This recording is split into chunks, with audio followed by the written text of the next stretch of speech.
ગમે તે બધી વસ્તુઓ પડી હોય એ બધું કરી અને આ બધું શેના માટે કરવાનું છે? મારા પિતામાં રહેલા અહમના જે ગુણો છે, 7 ક્ષેત્ર જ્યાં આપણામાં બતાવેલા છે એમાં જીનારે પ્રથમ બતાવ્યા તો એ અહમ મારો અભાવ અહમ અમર છે તો આપણે આપણે અને એના માટે આવી નવી નવી પ્રવૃત્તિઓ કરવાની જરૂર છે.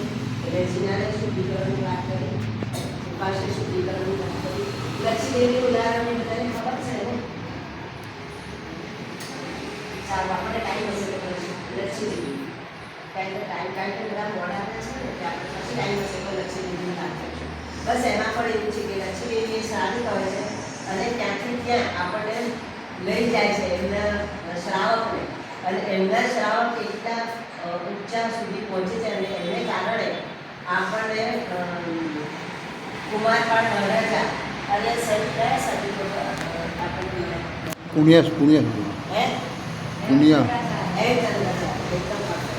હેમચંદ્રાચાર્યની ભેટ આપણને એને જ કારણ મળી છે, લક્ષ્મીદેવીને કારણ છે. બરાબર? તો આ શ્રાવિકા બહેનનું મૂળ કારણ મારું કહેવાનું એ છે કે આ બધી શ્રાવિકા બહેનો જે આટલે સુધી પહોંચી શક્યા, હેમચંદ્રાચાર્ય જેવા આપણને ગુરુ મળ્યા, તો આ બધું કોને કારણે છે? શ્રાવિકા. તો એક આપણે શ્રાવિકા બહેનો મગજમાં નક્કી કરે કે મારે આ કામ કરવું જ છે, બરાબર? 5 મિનિટ 10 મિનિટ તો 5-10 મિનિટ બધાને આટલાની આપણા 17 બહેનો છે, 17 બહેનોની 10-10 મિનિટ આવે તો 170 મિનિટ તો 2 કલાક થઈ જાય, 3 કલાક કરાવશે થઈ જાય તો એટલા માટે કેટલું કાઢવું અને રોજેના કરવાનું એટલે જીનારે શુદ્ધિકરણ, ભાષા શુદ્ધિકરણ, આની શાળા તમારે ત્યાં ચાલતી જ નથી, ચાલે છે એક જ છે. હા, જો ત્યાં તમે લોકો જઈ શકતા તો સારું અનાજ સાફ કરવાનું, પીરસવા માટેની જો વાત કરીએ તો વિપુલવાહન રાજાની આપણને ખબર હશે. વિપુલવાહન રાજાએ સાધર્મિક ભક્તિનું કામ કરીને તીર્થંકર નામ કર્મ બાદ વિભ્રાય તીર્થંકર બન્યા.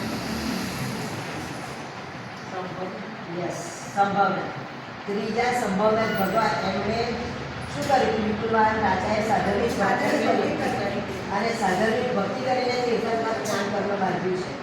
તો આવું બધું નાનું નાનું પુણ્યનું કામ આપણે કરી શકીએ અને અનંતતા કર્મોની નિર્જરા કરી શકીએ. પુણ્યનું ભાતું બાંધ્યું છે કે આપણું ત્યાં પુણ્યનું ભાતું કેવું છે? ઊંચું છે, પાકું નથી, ફળ નીચું છે. તો આપણે શું કરવું છે? લાવું છે ને ફળ નથી લાવવું. જે જન્મ રહેવાનું છે 84 લાખ ભવ ફેરા ફર્યા જ કરવું છે એવું કરવું છે કે આપણને પરમાત્મા એક જીને આપણું જૈન ધર્મ જેવો છે કે એમાં આપણે પરમાત્મા બની શકીએ. બીજો કોઈ પણ ધર્મ એવો છે કે એમાં બીજા કોઈ પરમાત્મા બન્યા હોય જે આપણે નામ સાંભળે છે સિવાય કોઈ બીજા વધારાના પરમાત્મા બન્યા સાંભળવા મળે છે. એક આપણા નામ છે 24 બનતા જાય છે ને આવતી 24 નામ હતી અને આ બધું બનતા ત્રણેયમાં છે, બાકી એક બીજા કોઈ ધર્મમાં છે નથી. તો આ પણ આપણને ચાન્સ છે. તો આપણે તીર્થંકર બનવા સુધી પહોંચવાનો પ્રયત્ન તો કરીએ. બની શકે ના બની શકે બેને બની લાગશે અને હમણાં સુધી આપણે ભણવું તો ભણવું પડશે. જો આપણે જીનેશ્વર ભગવાન બનવું પડશે તો બહુ સહેલું નથી, બહુ જ અઘરું ને કપડું કામ છે.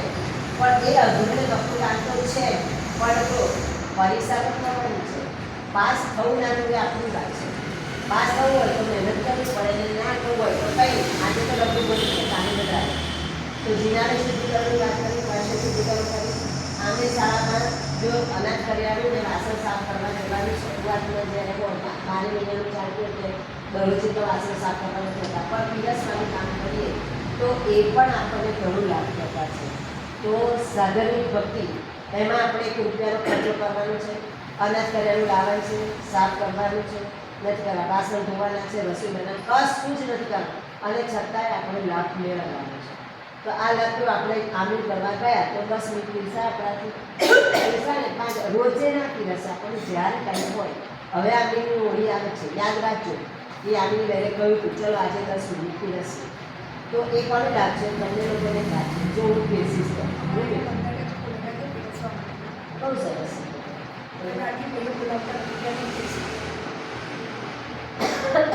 આ ઉદ્ધારની બધી ચાલે છે, બાકી કેટાવર્સને મિલાવે છે એ લોકો કરે છે. એમાં આપણી છોકરીઓને કેટલા બધા પ્રોબ્લેમ થાય છે.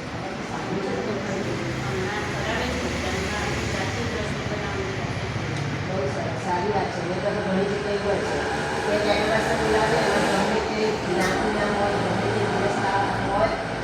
શરદીની સામે આંખ લડાવી નાની નાની છોકરીઓ અને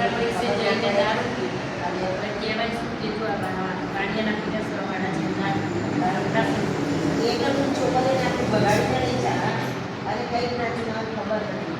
તો આવા બધામાંથી બચવું હોય આપણે આપણી દીકરીઓથી બચાવવું હોય તો આ બધું પણ આપણે ધ્યાન રાખવું પડશે.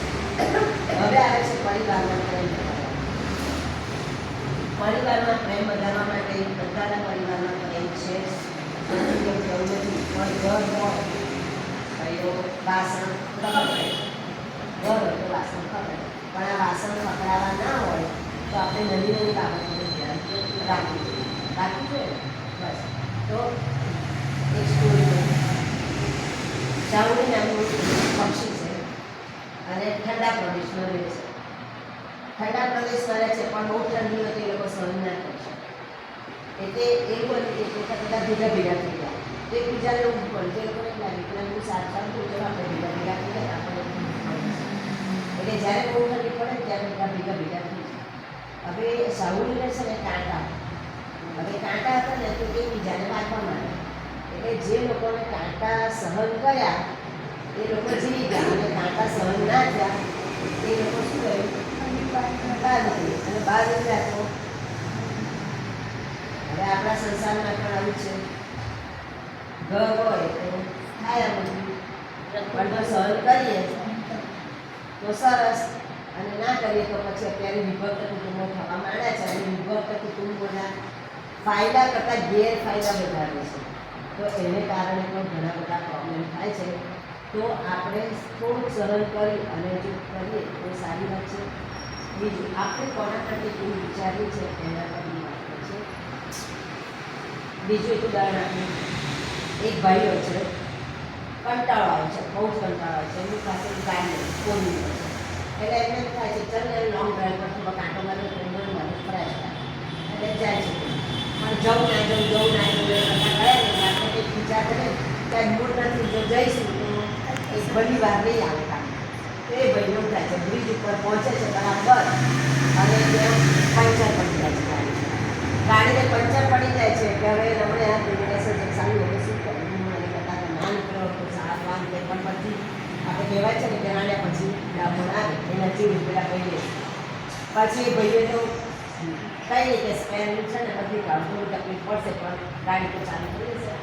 સ્પેર વ્હીલ કાઢે છે પેલું જૂનું વ્હીલ હોય છે જે પંચર હોય છે એને ચોટ કાઢી દે ત્યાં આગળ બ્રિજ પર તો શું હોય પાણી પણ હોય પાણી પર મૂકે છે સ્પેર વ્હીલ કાઢે છે સ્પેર વ્હીલ બધી કાઢે છે. હવે પેલા સ્ક્રૂ લગાવવાનું બાકી હોય છે એનામાં કંઈક અવાજ આવે બ્રિજ ઉપર એટલે એ આમ જોતો જોતો લેવા જાય છે તો બધા જ સ્ક્રૂ નદીમાં પડી જાય છે. હવે શું કરવું? હવે એને થોડું તમે શું કરીશ કે આ એટલું હવે નહીં ગયું હવે મારી ગાડી જવાશે એટલામાં તે જાય લોકો જતા હોય છે બ્રિજ વગર જતા રહે પણ કોઈ એની સામે જ જોતું નથી કે કોઈ એને પૂછતું નથી. એક ગામડે ત્યાંથી પસાર થાય છે. ગામડે જોવે છે કે આ ભાઈ કંઈક તકલીફમાં લાગે છે એટલે ગામડે પૂછે છે કે શું કહ્યું ભાઈ તમને એટલે તું જ્યાં કંઈ ગામડાના માણસો ને એનો પહેરવેશ પરથી ખબર પડી જાય કે આ ગામડના છે એટલે કંઈક તું મારું માથું નથી છે હમણાં ના લે તું મારી જોડે શું જાય તું એટલે કે છે હું તો જઈશ પણ તમારું જે પ્રોબ્લેમ છે એ સોલ્વ તમને તકલીફ છે એ તમારી મૂકી એવું લાગે એના કરતાં તમે કહો તો કદાચ હું મદદ કરી શકું તો ઠીક છે અને ના મારી મદદ કરી શકીશ તો હું તો જતો રહીશ અને થઈ જશે તો સારી વાત છે. એટલે 2-3 વખત કે કરે છે પેલાને એમ થાય છે કે ગામડું છે ને બુદ્ધિ વગર આ જળ હોય સમજશે નહીં એના કરતાં એની મને કહી દેવાય એટલે કહે છે કે બસ આવું થયું છે આ ગાડી પંચર પડ્યું છે સ્પેર વ્હીલ નાખ્યું છે અને તો આવતા દૂર હતા એ નદીમાં પડી ગયા છે એટલે મોટી વખતનું વસ્તુ પડ્યું છે એટલે નામ એને કશું બોલતો નથી. પછી આપણે ભગવાન બીજીનારાયણની પ્રદક્ષિણા લઈએ ને એમ પ્રદક્ષિણા ગાડી લે છે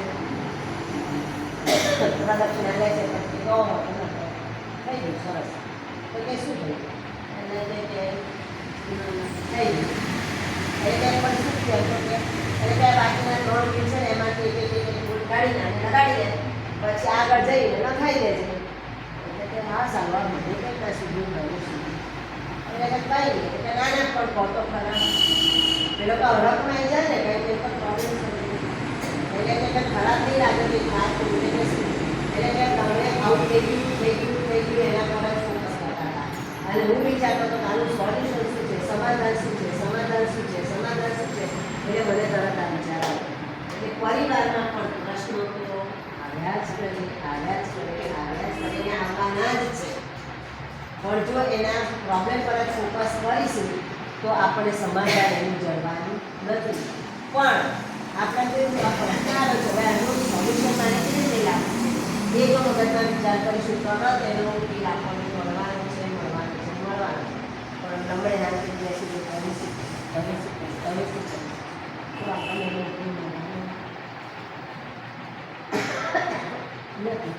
એટલે પ્રશ્નની પર ફોકસ કર્યા વગર ઉકેલ એનો શું છે, સોલ્યુશન એનું શું છે એના પર આપણે ફોકસ કરીશું તો જીવનના પ્રશ્નો આવશે પણ કેવા હળવાશથી જતા નથી કહેતા આપણે સૂર્યના ઘાસ હોય કરી તો આપણા કોઈ પણ પ્રશ્નો વિશે નાના